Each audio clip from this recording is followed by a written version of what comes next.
ভারতের বিশাল পর্বতমালা, যা এর ভূগোল থেকে সংস্কৃতি সবই গড়েছে। চলুন আজ সেটাই দেখি। ভাবছেন পর্বতমালা কিভাবে একটা উপমহাদেশকে গড়ে তোলে? আসলে এগুলো শুধু পাহাড় নয়, দেশের ইতিহাসের স্থপতি। এরাই জলবায়ু নিয়ন্ত্রণ করে, নদীর জন্ম দেয়। চলুন উত্তরের পাহাড় থেকে দক্ষিণের উপকূল পর্যন্ত ঘুরে আসি। যাত্রাটা শুরু হচ্ছে উত্তর থেকে, একেবারে হিমালয় দিয়ে, যার নামের মধ্যেই লুকিয়ে আছে বরফ। ২,৫০০ কিলোমিটার জুড়ে বিস্তৃত এই বিশাল পর্বতমালা যেন পুরো উপমহাদেশের এক প্রাকৃতিক প্রাচীর। হিমালয় কিন্তু একটা পর্বতমালা নয়, বরং তিনটে সমান্তরাল শ্রেণী, আর প্রত্যেকটার বৈশিষ্ট্য আলাদা। এর সবচেয়ে উত্তরের শ্রেণী হল হিমাদ্রি। ভাবা যায় গড় উচ্চতায় প্রায় ৬,০০০ মিটার। কাঞ্চনজঙ্ঘা থেকে নাঙ্গা পর্বত, এই সব উঁচু আর দুর্গম শৃঙ্গগুলো কিন্তু ভারতেই রয়েছে। হিমাদ্রির ঠিক দক্ষিণে আছে হিমাচল, সিমলা, মুসৌরির মতো সুন্দর শৈল শহরগুলো এখানেই।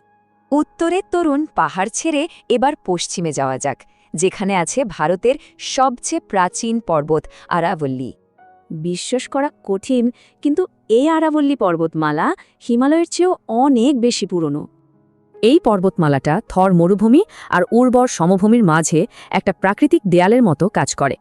রাজস্থানের এর সবচেয়ে উঁচু শৃঙ্গ হল গুরু শিখর, যার উচ্চতা ১,৭২২ মিটার। এবার চলুন মধ্য ভারতে। এখানে বিন্ধ্য আর সাতপুরা পর্বতশ্রেণী পাশাপাশি চলে গেছে। যদিও এরা পাশাপাশি, তবু এদের গঠন আর বৈশিষ্ট্য কিন্তু একদমই আলাদা। নর্মদা আর তাপ্তির মতো গুরুত্বপূর্ণ নদীগুলো কিন্তু এই সাতপুরা পর্বতমালা থেকেই জন্ম নিয়েছে। আর সাতপুরা পর্বতমালার সবচেয়ে উঁচু শৃঙ্গ হল ধূপগড়, প্রায় ১৩৫০ মিটার উঁচু। আমাদের সফরের শেষ ভাগে চলে এসেছি। এবার দেখব পশ্চিম আর পূর্বঘাট পর্বতমালা।